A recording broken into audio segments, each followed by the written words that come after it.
Yo soy Ana María Sotomayor, soy psicóloga clínica, trabajo en el programa académico de psicología de la Universidad de Piura, dictando algunos cursos, acompañando en otros, ¿no? Y aparte soy coordinadora del Centro de Atención Psicológico SONJO. Trabajo con alumnos de último año de especialidad clínica. Y bueno, ese es mi campo ahorita de laboral. Aparte soy terapeuta individual, entonces trabajo en sesión y en consulta privada. Bien, un poquito de mí, me pidieron que expusiera un poquito de mi CV. Siempre me da risa hacerlo porque siempre me sorprendo. Pero bueno, yo soy psicóloga clínica, soy terapeuta cognitivo-conductual, también terapeuta de esquemas y acabo de terminar una formación en logoterapia. Y bueno, he participado en 2 maestrías, una en neuropsicología clínica y otra en neuropsicología con mención en psicología clínica en sí misma. Entonces, bueno, hoy día me pidieron que conversara con ustedes, que trabajemos un tema que es de mucho interés, creo yo, de bastante conocimiento también, es decir, que no es algo nuevo, no es algo que de repente va a romper barreras, pero que sí quiero que lo trabajemos desde otra perspectiva para poder cambiar algunas cosillas que podamos mejorar. Entonces, voy a comenzar a compartir mi pantalla, porque me pidieron que trabaje con ustedes este tema, el manejo del estrés y el burnout, ¿no? Y yo sé que este tema es muy conocido, muchas personas de repente buscan estrategias o intentan hacer cosas para solucionar el tema del estrés, para no llegar a un burnout, pero creo que en algún momento de nuestra vida, si no es ahora, antes, o de repente por circunstancias de la vida, vamos a tener ciertos momentos de alta dificultad o de alta carga, ¿no? Y de repente nos vamos a sentir así. No sé cuántos de ustedes han sentido como la figura de la izquierda o de la derecha. Pueden ponerme por el chat un puntito o pueden reaccionar. ¿Cuántos nos hemos sentido, nos identificamos con esa foto del perrito, con esa foto del señor que está lleno de papelitos y de pendientes? Por ahí un yo, grandote. Quiero ver. Con la de papelitos, muy bien. Uf, sí, yo podría levantar la mano por las dos, ¿no? Hay momentos en los que me he sentido como el pug, que me quiero hacer bolita y simplemente no, ya está. Y otros momentos siento que tengo tantos pendientes, tantas actividades, tantas cargas. De hecho, decía, quiero trabajar este tema o quiero hablar de este tema, pero desde una mirada bien realista, ¿no? Porque a veces tenemos altas expectativas con respecto a cómo lo vamos a manejar. Y la verdad es que creo que todos hemos sentido en algún momento estrés. Todos nos podemos identificar, creo yo, con la figura de la derecha y con la figura de la izquierda, con el perrito o con la persona. Y ahora voy a poner algo y quiero que me digan ustedes cuántos se han identificado o han sentido esto antes o ahora. No es por, no es por exagerar, pero siento como que ya estoy cansada mañana. ¿Cuántos? ¿Cuántos lo hemos pensado? ¿Cuántos lo hemos sentido? Los leo.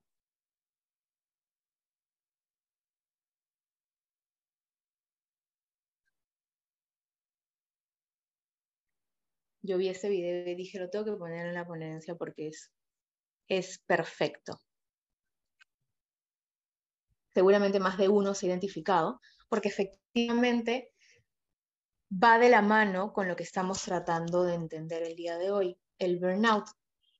Y quisiera que ahora sí me acompañen con algunos No es comentarios por exagerar. y que me pongan por el chat, ¿no? Para tasar un poquito qué cosa es lo que conocen y no caer en redundar información y no caer en volver este espacio que puede ser de conversatorio, ¿no?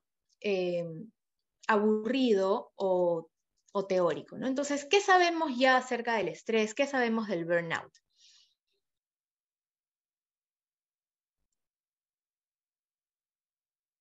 qué han escuchado, qué han buscado, qué ya han tratado.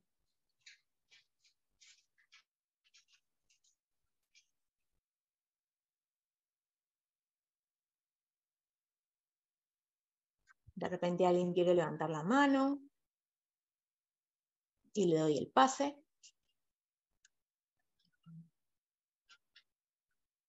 Ok, por aquí alguien me dice, está saturado y no puedes gestionarlo. Perfecto, agotamiento. Perfecto, agotamiento físico, agotamiento mental. Buenísimo. ¿Y del estrés qué sabemos? Sentirse agobiado por las cosas que suceden. No sé qué es el burnout. Perfecto, Eduardo, ahora lo vamos a entender. Perfecto, entonces todos coinciden más o menos en entender que las dos palabras, el estrés y el burnout, tienen que ver con agotamiento. Tienen que ver con agotamiento tanto físico como mental. El burnout, hablan por aquí, que es agotamiento mental, un estado de ánimo poco tolerante con los demás, quemado mentalmente. Por ahí alguien hace referencia también de que se refiere a lo laboral. Y efectivamente, ¿no? Cuando hablamos de burnout, muchas veces se conecta con el trabajo. Ahora, yo sé que esta charla, al ser de alumni, tiene en presencia, o muchos de los participantes son personas que están trabajando o que están próximos a trabajar, y en el peor de los casos o en casos distintos, de repente están estudiando todavía y están pensando en trabajar, ¿no? Y creería que el burnout, si bien forma parte de síndrome, si lo vamos a ver en un ratito, en un síndrome de agotamiento efectivamente laboral, podemos ampliarlo también a otros momentos de la vida, ¿no? Al final, efectivamente, el burnout lo tenemos que relacionar, como bien lo ha dicho Santiago, quemado, ¿no? La palabra en inglés, burn, es quemado. Ahora, si hablamos del estrés, tendríamos que pensar en algo de repente un poquito distinto, porque no todo estrés llega a ser burnout. A veces los asociamos mucho porque tenemos un concepto del estrés o una experiencia con el estrés negativa, ¿no? Como algo que nos cansa, como algo que nos incomoda. Pero en realidad el estrés podemos pensar que es una respuesta del organismo, es una respuesta obviamente fisiológica, psicológica y de comportamiento de una persona que busca adaptarse y ajustarse a presiones internas o a presiones externas. ¿Qué quiere decir? Que yo en el tiempo me voy a estresar, pero no necesariamente estresarme quiere decir que me voy a quemar o que me voy a agotar. ¿No es cierto? Los factores estresantes, en general, los físicos o los mentales, van a activar nuestro organismo, nuestro cuerpo, y vamos a generar una respuesta al estrés. Entonces, cuando hablamos de estrés, tenemos que dividirlo en dos. En el estrés adaptativo, que es conocido teóricamente, esto no es nada nuevo, como el EU3, y el agotamiento o el estrés desadaptativo o el burnout, que es el distrés. Cuando yo hablo de el estrés adaptativo, entonces estoy respondiendo o estoy entendiendo que yo estoy, mejor dicho, actuando frente a situaciones que pueden ser un reto o que me pueden sacar de la zona de confort o de lo que estoy acostumbrada. Entonces, por ejemplo, hacer una tarea puede ser un factor de estrés, pero puede ser un estrés adaptativo que me permita moverme y terminar la tarea. Versus la posibilidad de repente de saturarme con tareas, actividades, o dejar todo al final, procrastinar, ¿no? Y terminar agotado porque o dejo al final y me saturo, o aumento mi carga laboral o aumento mis actividades que generan incomodidad. Entonces, esto es importante tenerlo en cuenta, porque no siempre el estrés es negativo, ¿no? Tenemos que pensar que cuando hablamos del estrés asociado al burnout, al síndrome del burnout, es el agotamiento como tal. De hecho, lo que les decía, ¿no? Algunos por ahí me dijeron, no tengo ni idea de lo que significa burnout. Y aquí está, ya para el 2019, ojo, 2019, la OMS ya estaba diciendo que el burnout era un fenómeno ocupacional, relacionado obviamente al trabajo, ¿no? Estaba dentro de las categorías de clasificación internacional de enfermedades, o sea, el CIE-10, ahora es el CIE-11, ¿no? Y lo que nos dice la OMS es que es un síndrome, ¿ok?, que se conceptualiza resultado de un estrés crónico. Entonces, no es el estrés por estrés que me motiva a hacer las cosas, que me motiva a ajustarme y adaptarme a situaciones complicadas o retadoras, sino que es un estrés permanente y crónico que no se logra manejar de forma satisfactoria. ¿Ok? Eso es importantísimo. Es decir, no es solamente porque tengo estrés, sino que el estrés que vivo o que siento no se llega a manejar de forma satisfactoria. Y hay 3 dimensiones clásicas, según la OMS, que se presentan, ¿ok?, en este síndrome. Sentirse agotado, que lo han dicho muy bien. Distanciarse de las tareas o tener pensamientos y sensaciones negativas, ¿ok? Y reducir la capacidad a nivel de labores, a nivel de trabajo.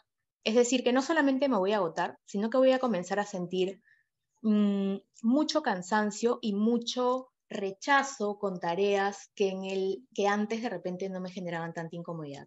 El simple hecho de responder un correo, por ejemplo, ya me genera malestar. El hecho de tener que programar alguna reunión en la oficina, ya no. Me vuelvo distante, entonces me va a ser más sencillo o me va a ser más práctico ausentarme. Entonces, por ejemplo, para las personas que están viviendo el síndrome del burnout, el ausentismo es algo clásico. El dejar las tareas y no completarlas también. Y asociarse a síntomas o a sensaciones o emociones negativas, ¿no es cierto? Y por último, y creo que es una consecuencia de las primeras 2, es que mi capacidad y mi eficacia laboral va a reducirse, va a disminuirse. Yo les decía que, es mi opinión, Ana María Sotomayor, que efectivamente no está contextualizado como una enfermedad o como un fenómeno ocupacional laboral, pero creería que incluso personas que todavía están estudiando pueden experimentar esta fatiga extrema, ¿no? Entonces es importante mencionarlo porque es, si no estoy trabajando, entonces esto no me va a pasar. Y creo que no es real, eso no es verdad, ¿no? Creería que la persona que se agota puede no estar trabajando, se puede agotar por otras cosas, ¿no? Entonces, bueno, eso ya tiene tiempo, de hecho tiene tiempo, ¿no? Y yo hago una pausa porque digo, nosotros hemos vivido un cambio importantísimo. Nosotros, no solamente los peruanos, sino en general, el mundo entero ha vivido los últimos años un golpe bastante importante. Algunos nos ha golpeado más que a otros, y no podemos dejarlo desapercibido, ¿no? De hecho, tenemos que ponernos en contexto.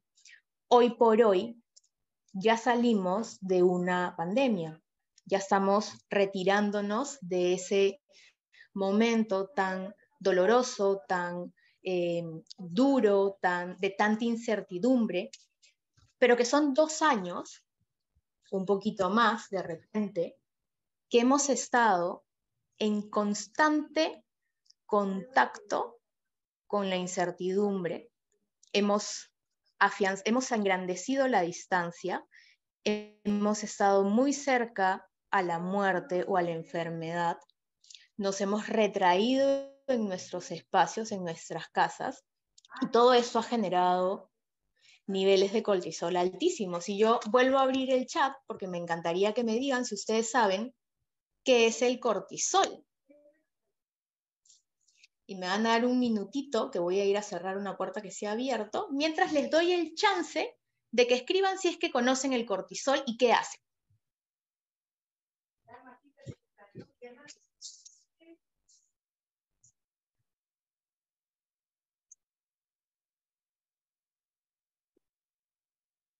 ¿Qué hace el cortisol? Es una hormona, perfecto, es la hormona del estrés, buenísimo, 20, enzima que produce sensación de estrés. Ya, se la saben. Entonces, ¿qué tenemos que tener en cuenta? Que el cortisol ha existido antes de pandemia y va a seguir existiendo después de la pandemia, obviamente. ¿Por qué? Porque es una hormona, efectivamente, y está dirigida al estrés. De hecho, no es trágica desde el inicio, porque acuérdense que el estrés puede ser muy adaptativo y muy importante para funcionar. Pero la liberación del cortisol permanente genera el efecto contrario. que ya lo hemos visto, agotamiento, incomodidad, desgaste, mal momento, malas experiencias, ¿no? Si lo sumamos a la pandemia y lo sumamos a lo que les decía, ¿no? Distancia, enfermedad, miedo, incertidumbre, y quedarse en un espacio y no vincularse, nuestro nivel de cortisol se ha alterado muchísimo. Yo me imagino que tanto ustedes como yo, cuando nos permitían comenzar a salir, era como un respiro, conectar con gente que queremos mucho, que habíamos conectado de repente virtualmente, pero no era lo mismo abrazar, dar la mano, dar un beso, simplemente estar en la misma oficina, qué maravilla, reírte de la misma broma sin que sea por un chat de WhatsApp, sino por ojos. Eso alimentó muchísimo. Y tenemos que entender de que todo este periodo de aislamiento y toda esta situación caótica nos ha desregulado muchísimo. Hay muchísimas investigaciones, de hecho, en la parte de abajo les pongo una que los invito a que si pueden buscarla la vean, yo les puedo dejar la información después por el chat, ¿no? Pero justamente explica cómo la pandemia ha afectado en esa desregulación emocional, en el burnout. En este caso es una investigación de psicólogos, pero los psicólogos siguen siendo personas, entonces en las personas en general, ¿no? Entonces, yo vuelvo a hacer una pausa y digo, a mí me han pedido que hable del burnout y hable del estrés. Todos sabemos qué es el estrés, estamos entendiendo qué es el burnout, y si solo nos quedamos en ello, pues probablemente pequemos de intoxicarnos por información, ¿no? Entonces, ¿qué tenemos que hacer? Buscar soluciones. Creo que esa es la forma que quería plantear esta sesión, ¿no? Ponernos en contexto, pero decir entonces ahora, ¿qué puedo hacer? Porque de repente hay situaciones que no voy a poder controlar, pero hay cosas que sí puedo hacer para cuidarme. Y de hecho está muy de moda cuidarse y autocuidarse. Vamos aquí. Y eso me lleva a un tema, ¿no? Porque haciendo un análisis yo decía, claro, venimos de una pandemia donde estamos estresadísimos, donde todo el mundo ha vivido o la ha pasado relativamente mal por distintas razones, algunos por pérdidas, algunos porque nos han quitado libertad para socializar, algunos porque han intensificado sintomatología ansiosa, sintomatología de otro tipo, ha habido negligencia a nivel del distanciamiento médico, porque no podíamos acercarnos, no porque los médicos no querían para nada, ¿no?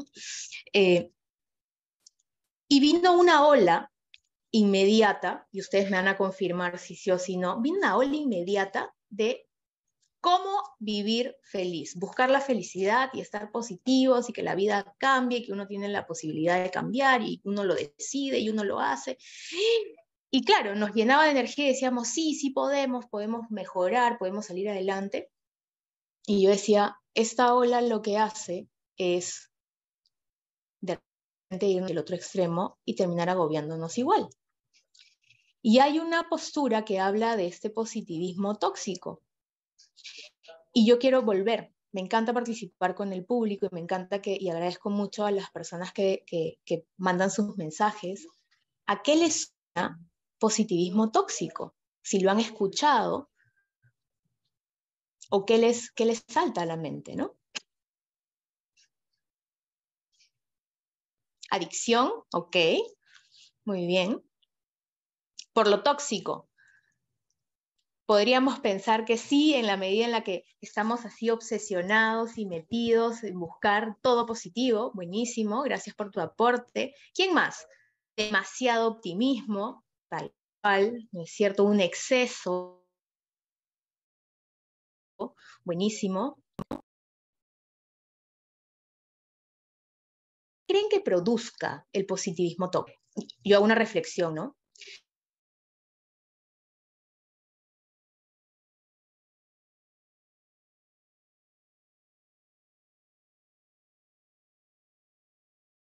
Hoy por hoy, Instagram y TikTok.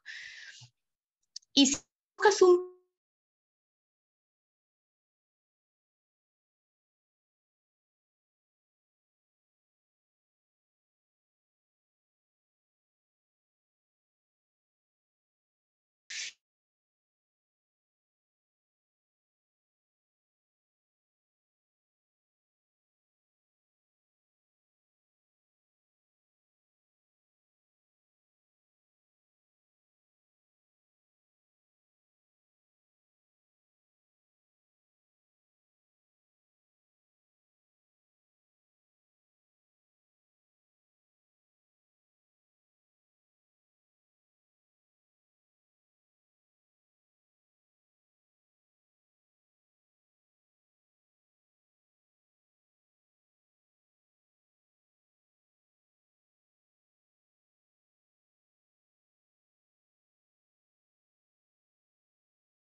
Hola, no puedo abrir mi cámara, les cuento. Estoy tratando de conectarme. Ahí estoy, he regresado. No nos estresemos. Gracias, Santiago. Leí ese mensaje, llegó. Buenísimo. Entonces, me quedé en esta reflexión del positivismo tóxico, hablamos de las consecuencias. Voy a regresar aquí a las diapositivas. Y efectivamente hablábamos de este positivismo tóxico. Voy a ordenar las ideas para no estresarnos y no quemarme. Entonces, estas expectativas, ¿no? Que existían y van a seguir existiendo y que el mundo nos las pone enfrente. Estos influencers que hablan de cómo hacer la vida perfecta, estos gurús de conocimiento que nos dicen cómo hacer las cosas, incluso terapeutas o psicólogos que lo hacen con muy buena intención, pero podemos caer en la infoxicación, que es intoxicarnos con información que nos trae el medio virtual y la expectativa de querer salir del proceso de estrés, de querer mejorar, de querer tener las cosas bien y estar motivado para poder cumplir con algo, pues puede hacer que nos quememos.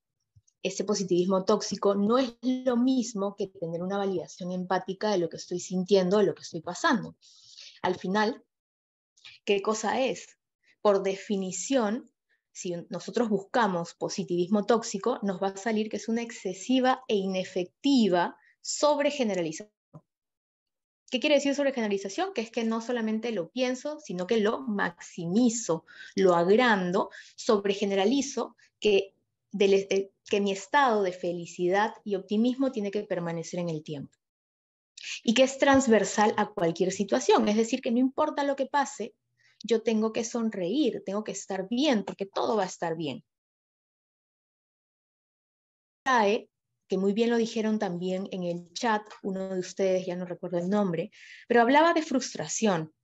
No solamente trae frustración, que está muy bien y que coincido, sino que también trae negación. O sea, genera que nosotros neguemos que de repente la estamos pasando mal, que de repente sí estoy sobregirado en el trabajo, que de repente sí me están pasando cosas en la vida que me están afectando de más, que de repente me estoy dando cuenta que los 2 años de cortisol permanente por la angustia de la pandemia me está recién llegando con niveles altos de estrés, con niveles altos de reactividad, con temores que antes yo no sentía y que ahora ya no me provoca tanto levantarme para ir a trabajar, ya no me provoca tanto responder esos correos, ya no me provoca tanto continuar con, ¿no? Entonces, termina siendo negación, minimización e invalidación de cualquier experiencia emocional auténticamente humana. Cuando hablamos de experiencias emocionales o de emociones, nos encantaría que solamente existan emociones positivas o agradables, positivas entre comillas, ¿no? Y queremos eliminar las conocidas como negativas, que en realidad simplemente son desagradables y que también cumplen una función y que nos están avisando algo, ¿no? Entonces, tenemos que tener en cuenta que uno de los factores que puede engrandecer esta sensación de agotamiento es también este positivismo tóxico. Tenemos que pensarlo, ¿no? Tenemos que pensarlo y tenemos que tratar de entender de que estamos saliendo de una crisis y tenemos que estar atentos a que esta crisis genera en muchos, no en todos, porque yo no puedo generalizar tampoco, pero en muchos puede estar o va a ocasionar algunas consecuencias a nivel de estrés también. Nos podemos adaptar y apostamos por sentirnos bien y por buscar una solución, pero esto puede pasar, ¿no? Entonces, no hablemos del positivismo tóxico, pero sí hablemos de una validación empática que me permite darme cuenta de que de repente no me está yendo bien del todo, ¿no? Y que sí está bien no estar bien, ¿no? Pero si nos quedamos ahí también, bueno, nos crece el pelo tratando de que las cosas cambien por sí solas y vamos a apelar entonces a lo que podemos hacer. ¿Qué podemos hacer para comenzar a sentirnos mejor? Y por ende, si lo linkeamos a esta charla, es qué podemos hacer no necesariamente para solo cambiar el burnout, sino para prevenirlo, para cuidarme de aquí en adelante, para resolver si es que yo me doy cuenta después de esa charla que de repente estoy sintiendo un agotamiento grande, que sí estoy bajando mi rendimiento, que sí estoy sintiendo que no lo estoy haciendo bien, que sí estoy sintiendo, me estoy dando cuenta que ya no soy tan efectivo, ¿qué puedo hacer para solucionarlo? Y también si es que no lo estoy experimentando, si todavía no he tenido y estoy tranquilo porque no lo he experimentado, no llegar a tenerlo, no llegar a sentirlo. Entonces hablamos del autocuidado. De aquí me vuelvo a parar y les pregunto, ¿qué sabemos del autocuidado?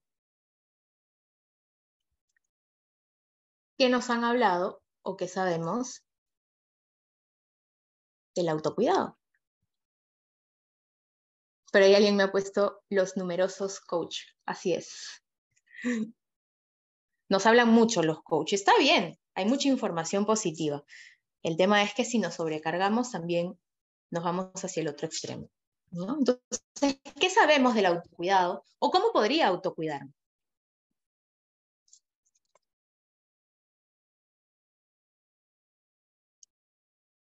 A ver si alguien se anima. Yo tengo la respuesta por aquí. Una respuesta.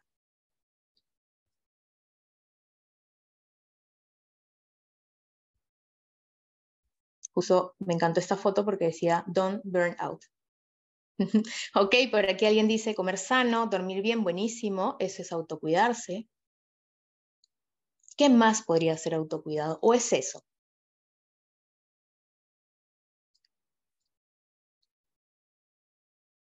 ¿Qué piensan? ¿Qué piensan los que estamos en esta charla, que somos 37?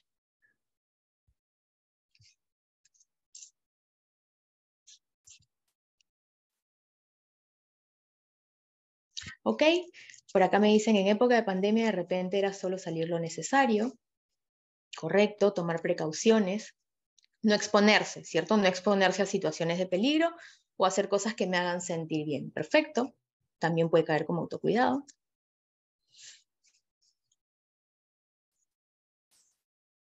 Evitar situaciones que no puedo controlar. Buenísimo. O sea, cuidar en qué contextos me puedo exponer de una cosa a otra cosa. Manejo emociones, conocerme más. Perfecto. Entonces, tenemos varias ideas de qué cosa es el autocuidado. Si yo hago una reflexión, sí tendemos o tiende el mundo de la virtualidad a presentarnos un autocuidado enmascarado o enmarcado en algunas áreas, más que en otras, ¿no? Si yo pongo en internet autocuidado, lo primero que va a salir es de repente cómo comer sano, cómo comer bien, cómo cuidar mi cuerpo a todo nivel, si quiero tonificar, si quiero adelgazar, si quiero cuidar, ¿no? A ese nivel, cómo tener el pelo más bonito, cómo de repente prevenir que se me caiga el cabello, ¿no? Pero hay otras cosas que también tenemos que cuidar y que las han dicho por acá bastante bien, ¿no? Entonces, si hablamos de autocuidado, tenemos que pensar de que el autocuidado es un conjunto de acciones, varias acciones, es decir, cosas que yo voy a hacer, ¿no? Y que se toman para proporcionarnos salud mental, física y emocional. Entonces, vamos a hablar del autocuidado como prevención y como manejo del burnout y del estrés, ¿no? Porque si bien es cierto, el burnout está asociado al trabajo, nosotros no solamente vivimos el trabajo. Nosotros somos vamos a verlo más adelante, una estrella con varias áreas, con varias aristas, y todas y cada una de ellas interactúan entre sí, ¿no es cierto? Entonces, eso es en sí mismo el autocuidado. ¿Y por qué, Ana María, el autocuidado? ¿Por qué es tan importante? ¿O por qué lo necesito? ¿Qué me va a generar? ¿Qué me va a dar? ¿No? Porque estar como ese perrito feliz. El autocuidado justamente es una postura, no es nueva necesariamente, pero ha agarrado mucha fuerza en los últimos años. ¿Por qué? Porque el autocuidado es una opción justamente para escucharme, para disfrutar, para buscar balance y sobre todo para responsabilizarme, ¿no? Porque a veces decimos, esto me ha pasado o me siento así porque esto me ha sucedido, entonces yo me siento mal.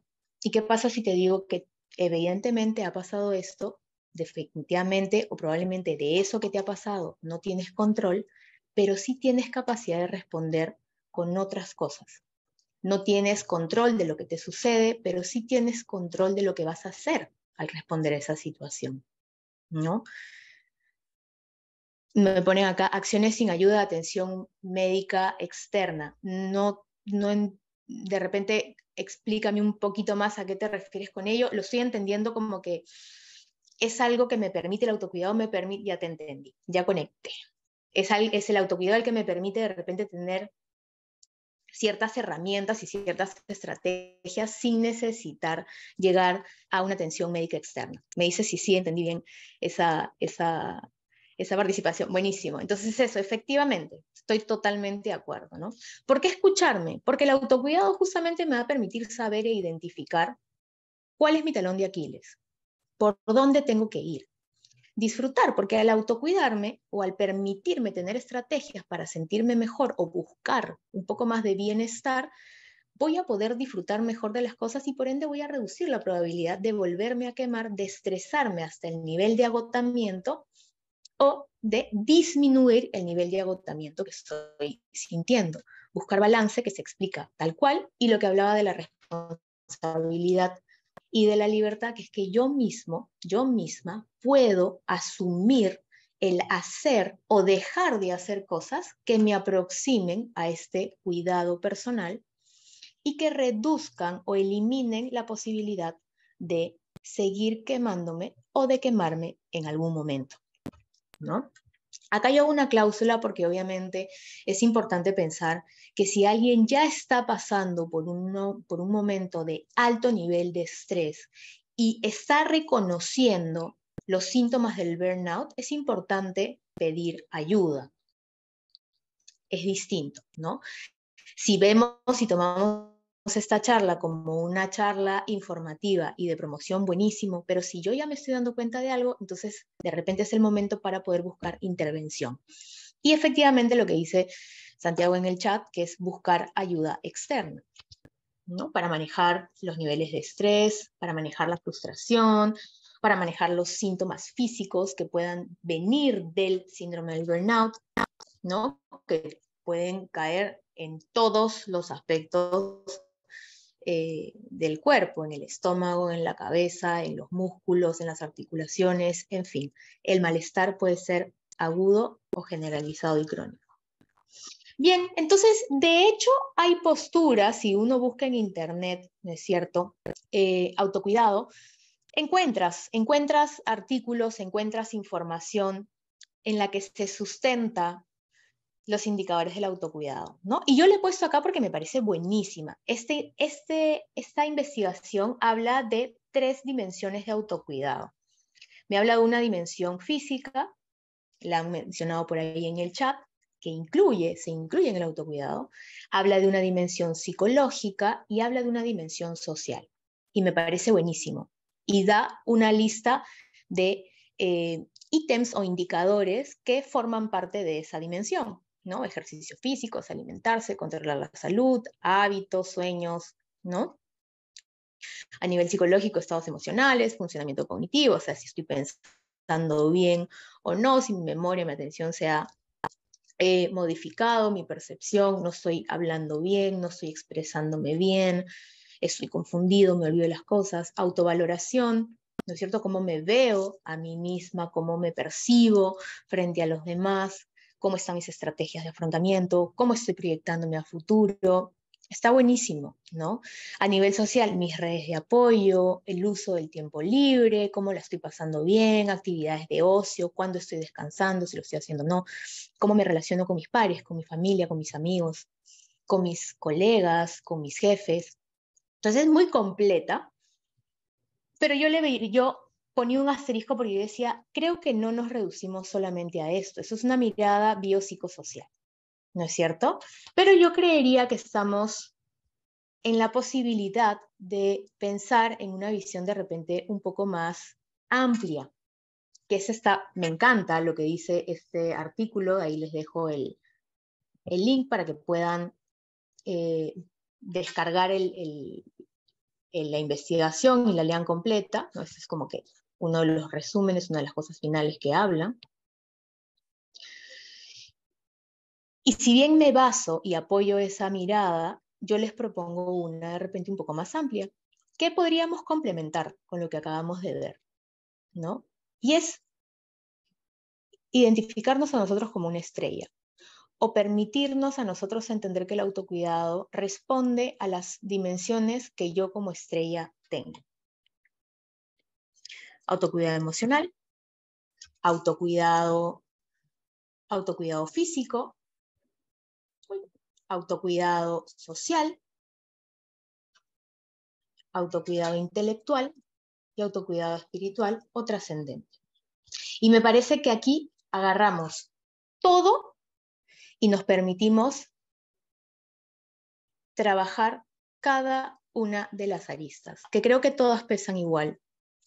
A veces les damos más fuerza a una y a otra, pero creería que la búsqueda de todas estas aristas pues me van a permitir a mí prevenir, porque esto creo que se enfoca mucho más en la prevención del burnout o del estrés, ¿no? De forma más global y más integral, ¿no? Por favor, si tienen alguna pregunta, vayan escribiéndola porque la puedo responder en el camino o al final de la charla. Sé que a veces saltan preguntas y encantada de resolverlas. Entonces, bueno, esto es una visión un poquito más amplia, ¿no? Pero que me permite darme cuenta que puedo agarrar el toro por varias astas, ¿no? Puedo comenzar a identificar, en la medida que conozca estos niveles, por dónde de repente estoy cojeando más. Cuando yo hablo de mi aspecto emocional, pues estoy hablando de mi regulación de emociones. Estoy siendo más reactivo, me estoy poniendo más a la defensiva, estoy sintiendo mucha labilidad emocional, es decir, en un momento estoy contenta y en otro momento me provoca mucho llorar o estoy renegando fácilmente, estoy frustrándome inmediatamente, si algo no me pasa, si algo no me sucede, entonces ya tiro la toalla inmediatamente, es decir, todo lo que tiene que ver con mi mundo emocional no está funcionando bien, entonces debo de pensar en un autocuidado emocional. En el aspecto físico, ¿cómo está mi cuerpo? ¿Estoy durmiendo bien? ¿Estoy comiendo bien? ¿Mi estómago cómo está funcionando? ¿Estoy con el estómago suelto? ¿Estoy estreñido? ¿Mis músculos están duros? ¿Están contracturados? ¿Me están doliendo las articulaciones? ¿Me está doliendo la cabeza? ¿Me está temblando el ojo? ¿He subido? ¿He bajado de peso? De repente tengo que mirar un poquito más hacia el autocuidado físico. A nivel social, estoy interactuando con personas, me estoy manteniendo o estoy cuidando mis relaciones con amigos, la relación con mi pareja, con mi familia. De repente tengo que mirar un poco más hacia el autocuidado social. A nivel intelectual, muchas veces no lo mencionamos, lo ponemos como tácito, pero es importantísimo. Estoy haciendo más allá que estudiar y trabajar, estoy ejercitando mi mente con algunas actividades que me permitan fortalecer y liberar también la mente. Y a nivel espiritual, me estoy permitiendo pensar o analizar hacia dónde me quiero dirigir, hacia dónde quiero trascender. No estamos hablando de ninguna postura de repente religiosa, sino simplemente a nivel del para qué estoy, para qué hago algo o para qué dejo de hacer algo, hacia dónde me quiero dirigir, cómo quiero trascender, cómo quiero crecer, cómo quiero evolucionar. Muchas veces a mis alumnos les digo, quiero evolucionar como Pokémon, ¿cómo voy a evolucionar? ¿No? Entonces, esta visión a mí me encanta. Desde el programa la manejamos mucho, la hablamos mucho para entender a la persona como un ser integral, ¿no? Y responde muchísimo a justamente el autocuidado y la prevención del agotamiento y del estrés. Y lo simpático de esto es que, y el cuidado que tenemos que tener con esto es que cada uno tiene su ritmo y no todos tienen que hacer lo mismo. Y no todo le sirve a todos. Cada uno de nosotros, de forma muy individual, muy personal, podrá ir dándose cuenta por dónde está la pata de palo, por dónde está el obstáculo y hacia dónde tiene que redirigir su atención para equilibrar. Obviamente el ideal romántico es que seamos una estrella perfecta, que todas las esquinas sean igualitas.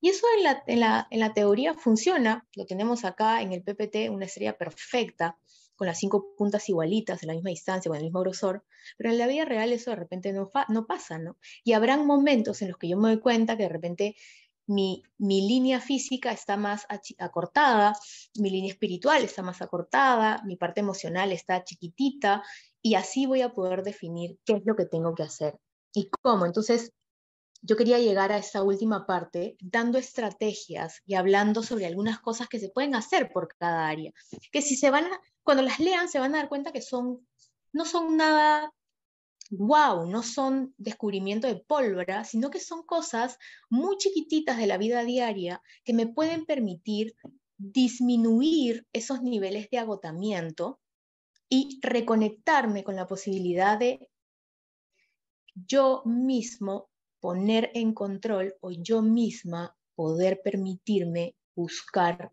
un poquito más de tranquilidad y por ende disminuir el estrés.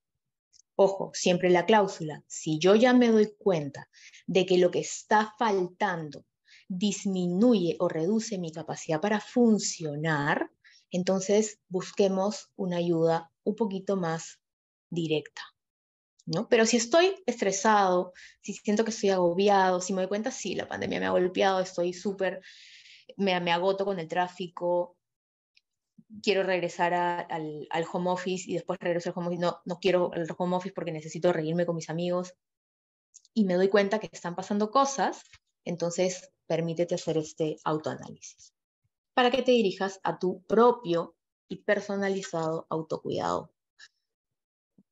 Entonces vamos por uno a uno y terminando esto, pues abrimos las preguntas que quieran hacer y encantada de poder responder de la mejor manera y bueno, vamos viendo. Autocuidado emocional, entonces, ¿cuántos de nosotros a nivel personal en nuestro tiempo nos damos un espacio, así sea de 5 minutos, para reflexionar y reconocer lo que realmente no está funcionando?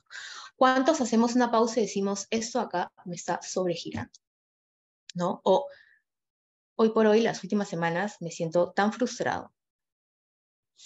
O de repente, no sé por qué, pero lo que me dice mi jefe me enerva, ¿no? O no puedo con esta compañera de trabajo, la verdad que no quiero ni responderle los mensajes. ¿Cuántos nos damos el tiempo para reflexionar de ello? O estoy súper cargada en el trabajo y me estoy llevando mal ahorita con mis papás y exploto y no sé cómo manejarlo y no quisiera, pero lo hago. Entonces, primer paso, stop y pienso, ¿cuánto lo estoy haciendo? Lo que les decía, cuando estamos dándonos cuenta que no podemos solucionar nuestros problemas solos, debemos consultar a un terapeuta, a un doctor, dependiendo de lo que pasa. Dependiendo de lo que pasa. Es importante hacerlo, ¿no? Tomarse el tiempo para estar con algún amigo o algún familiar que realmente nos entienda, que me permita expresar sin juicio o sin expectativas, simplemente votar, poder conversar. Aceptar emociones sin juzgarlas. Va de la mano con el tiempo de reconocer qué es lo que pasa, ¿no? Sin caer en ese positivismo tóxico que hablamos hace un ratito, que era, yo no me puedo sentir mal. No, Ana María, no, o sea, estás equivocada, yo mal, no está en mi vocabulario. Excuse me, yo no puedo, ¿no? Con todo lo que me cuentan o con todo lo que puede estar pasando, de repente es válido que estés ofuscado, de repente es válido que estés frustrado. Es más, probablemente sea más que válido que estés agotado.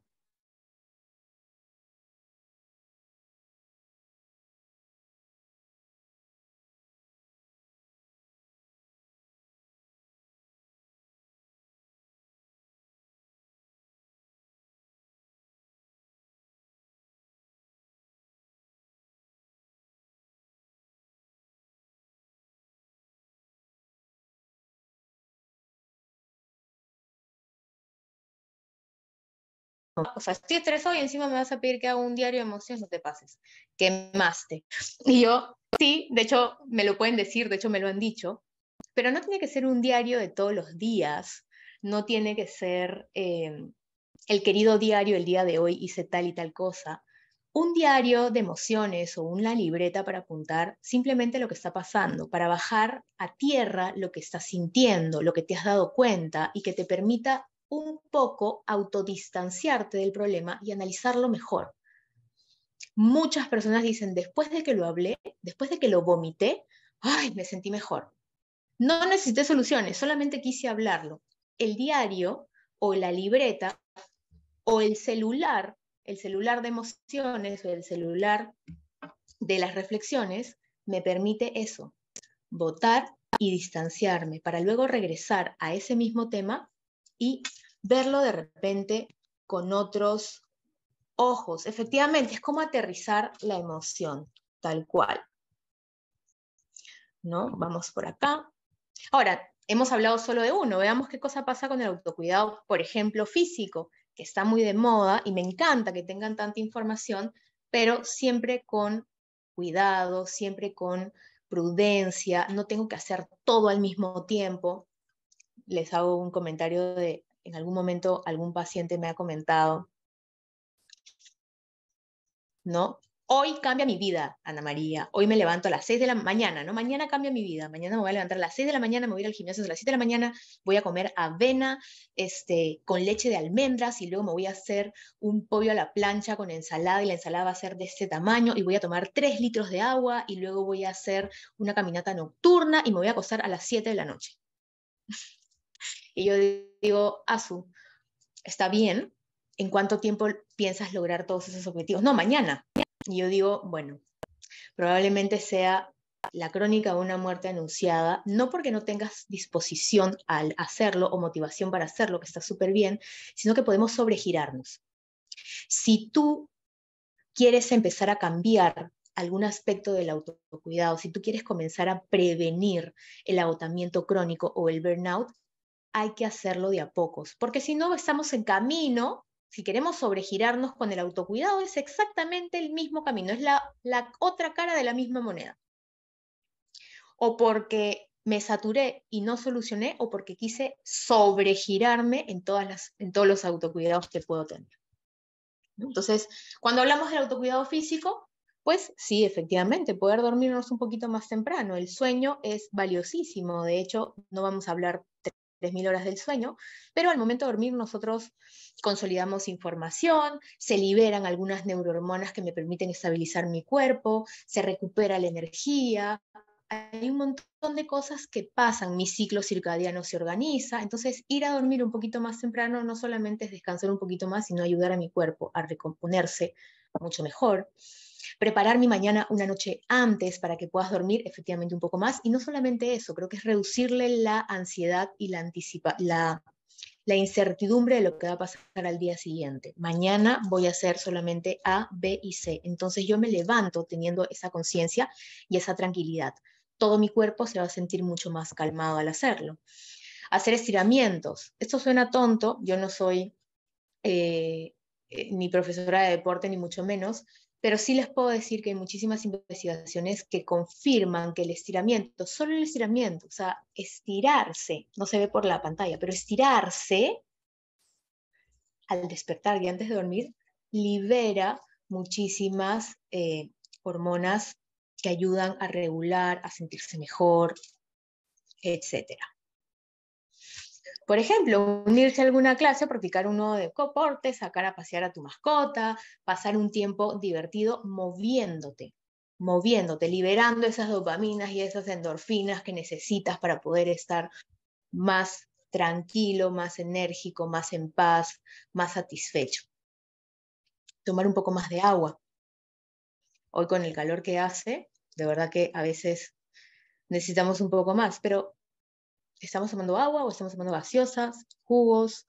¿Qué estamos haciendo? ¿No? El agua como tal también. No tenemos que ahogarnos en agua porque no queremos desmineralizarnos, pero queremos darle a nuestro cuerpo esa hidratación necesaria y cuidarlo. Al final, el cuerpo es el instrumento con el que hacemos todo, con el que vamos a responder en el trabajo y en la vida. Entonces es importante cuidarlo también. Cocinar una comida que nos nutra, y hay un error, que nos nutra y que sea agradable, ¿no? Al final es cuidarnos un poquito más y lograr estar como ese gatito. Me encanta ese gato. ¿no? Para cuidarnos a nivel físico también. A nivel social, también tenemos un montón de estrategias, salir con amigos, compartir actividades. ¿Cuántas veces nos hemos permitido contactar con personas con las que hace 1000 años no se habla? O que hace tiempo no hablas. Amigos del cole que tú dices, uy, ¿dónde estarán? Y son muy buenos amigos. De repente reconectarlos, ¿no? Tratar de salir de esa rutina y permitirte regalarte momentos agradables que te permitan volver a esa tranquilidad, a esa calma, que lo que va a hacer es, voy a hacer como loro, prevenir el agotamiento o reducir el impacto que ya tiene en ti ese agotamiento. Unirse a un grupo de personas que compartan tus intereses, de repente un voluntariado en el trabajo, si estás en la universidad. Si estás en la universidad, en cualquier universidad, puedes hacerlo en la vida universitaria que cada universidad brinda. Si es en la UDEP, si eres del UDEP, Univas o vida universitaria, ¿no? Y si estás en el trabajo, todos los trabajos tienen gente que comparten algún interés, ¿no? Y si no es del trabajo, fuera del trabajo hay gente y grupos con los que puedes compartir intereses. Y combinas.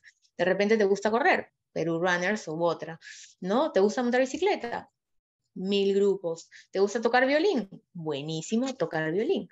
Ahora está de moda la cerámica, puedes hacer cerámica, ¿no? O sea, hay muchas cosas que se pueden hacer para lograr la interacción con personas y canalizar, ¿no? Aprender cosas nuevas, autocuidarse intelectualmente, inscribirse en una actividad de voluntariado, en un deporte nuevo, es más o menos hablar a lo mismo. Pero es esto, sacarse sonrisas, regalarse momentos agradables a partir de lo social. Muchas veces cuando estamos metidos en un sobregiro de estrés o estamos quemados y agotados, pues lo que pasa es que nos aislamos y no solo nos aislamos del trabajo, nos aislamos de todos. Y eso es algo que tenemos que cuidar. Porque sí, no estamos diciendo que todo el día tengo que salir de parranda, porque no necesariamente es así, tenemos obligaciones, hay cosas que quiero cumplir. De hecho, mi tiempo tranquilo y en cama también es válido y tiene que ver con mi autocuidado personal, físico, no desvalida uno u otro, ¿no? Es cuestión de ir identificando en dónde se van dando algunas limitantes. Acá me preguntan, ¿y cuando nos dan por comer postres o comer más?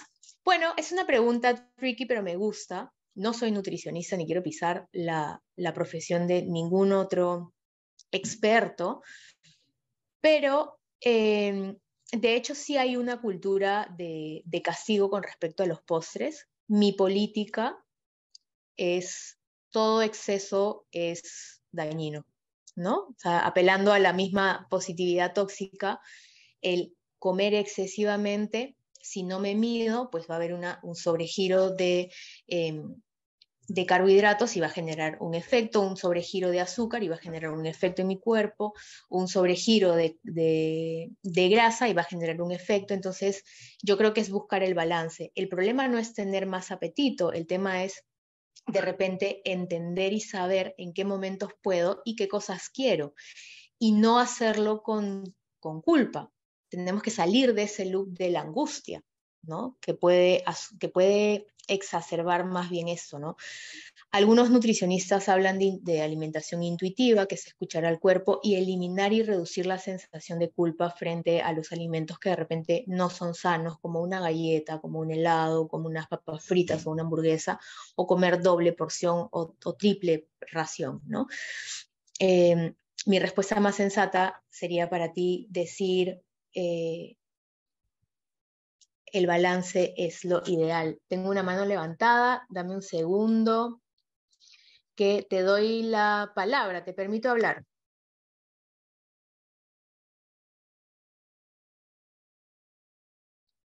O creo que se le escapó la manito.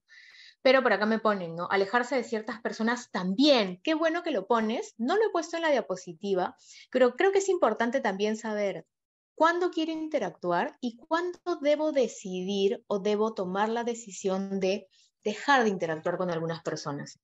No podemos decir con quiénes sí y con quiénes no. Creo que nadie podría tener ahorita la capacidad de decirlo tal cual.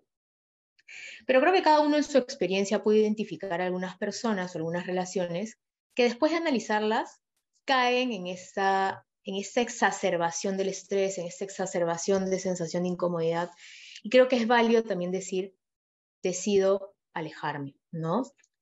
Es difícil decidir, pero bajemos a lo concreto, bajemos al objetivo, ¿no? ¿Qué puede haber estado pasando? ¿Qué cosas han sucedido en sí mismas que me llevan a tomar una decisión de distancia, ¿no?